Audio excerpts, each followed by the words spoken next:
On ne sanctionne pas Moscou, on frappe Paris, dixit un industriel. Du point de vue industriel, la France semble être intrinsèquement liée à la Russie par le cordon ombilical des grands projets à développer, dont la très fameuse affaire Mistral ne représente qu'une infime partie.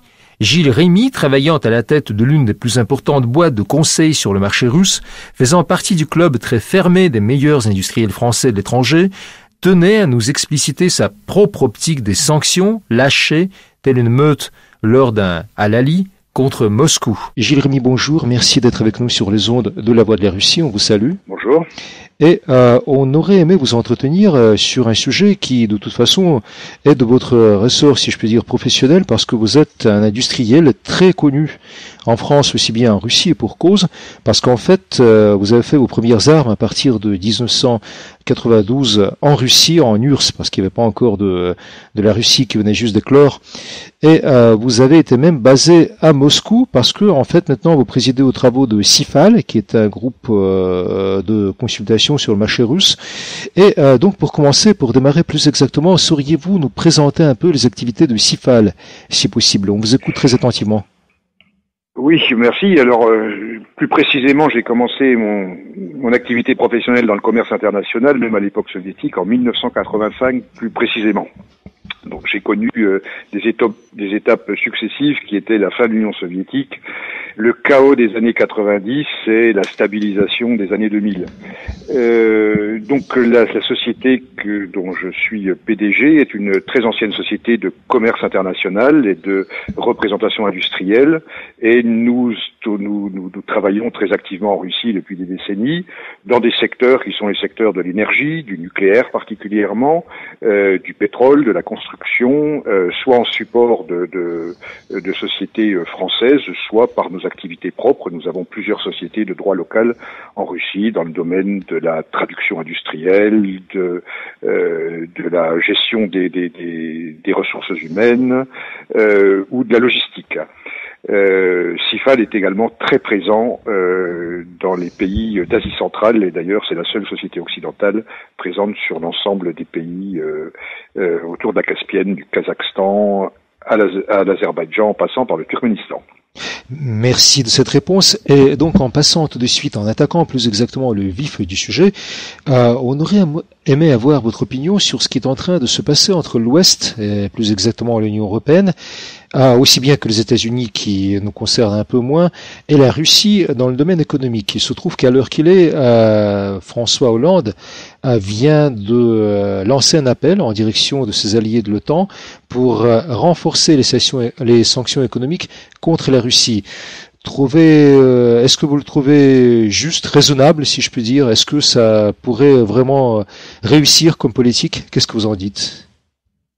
Écoutez, comme la totalité des milieux économiques français, je ne crois pas une seconde au préjudice des sanctions pour l'économie russe, ou en tout cas, si ça devait avoir des conséquences sur l'économie russe, ça aurait des conséquences bien supérieures sur l'économie française et sur l'économie européenne. Et je crois que le risque dans lequel nous sommes aujourd'hui, c'est une pression américaine qui est de plus en plus forte et qui vise principalement, outre l'aspect géostratégique, qui vise principalement à pénaliser l'industrie européenne, et particulièrement l'industrie européenne qui est très engagée sur le marché russe. Et donc on ne peut pas considérer que la politique des sanctions soit uniquement du ressort de l'Union européenne. Les États-Unis jouent un rôle décisif dans ce domaine.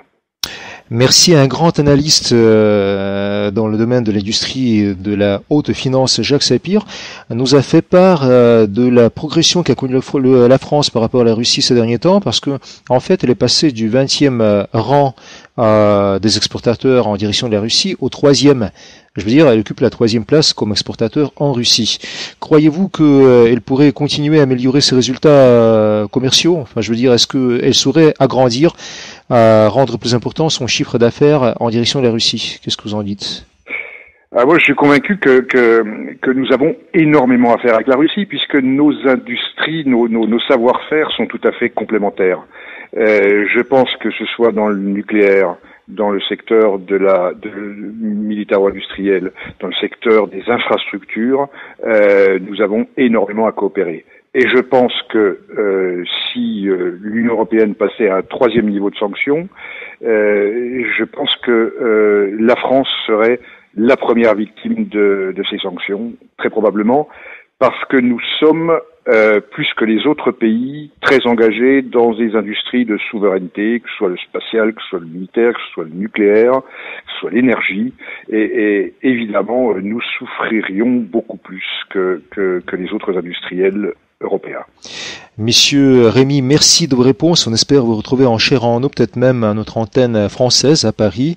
Et on vous souhaite une bonne continuation et beaucoup de chance pour vos activités professionnelles. On vous dit à très bientôt. Merci beaucoup. Au revoir. Au revoir. Désormais, je suis tranquille. La Russie a su passer ses épreuves dans le domaine de la souveraineté industrielle. Ce n'est plus l'État moribond et gâteux qu'était l'URSS, mais un pays fort, aguerri, avec une économie militaire et civile bien développée, puisqu'il y a même des exportations massives de l'agroalimentaire, de l'électricité, de l'aluminium, et même des machines-outils en direction de l'Asie, de l'Amérique latine et des pays arabes. Il y a une autosuffisance de l'ensemble industriel accouplée avec un pragmatisme monétaire à 100 lieues de la politique insensée soviétique où il suffisait de se dire communiste pour avoir accès à des donations du matériel et denrées de la part d'un État idéologiquement sous-développé. La Russie d'aujourd'hui possède encore un produit qui manque cruellement à sa voisine l'Europe. L'idéologie religieuse et les valeurs traditionnelles de la nation, de la patrie, de la famille, dont les Français sont si nostalgiques en leur fort intérieur. Alors on verra bien qui pourrait vivre sans qui et au prix de quelle pénurie et privation. Alexandre Artamenov, La Voix de la Russie.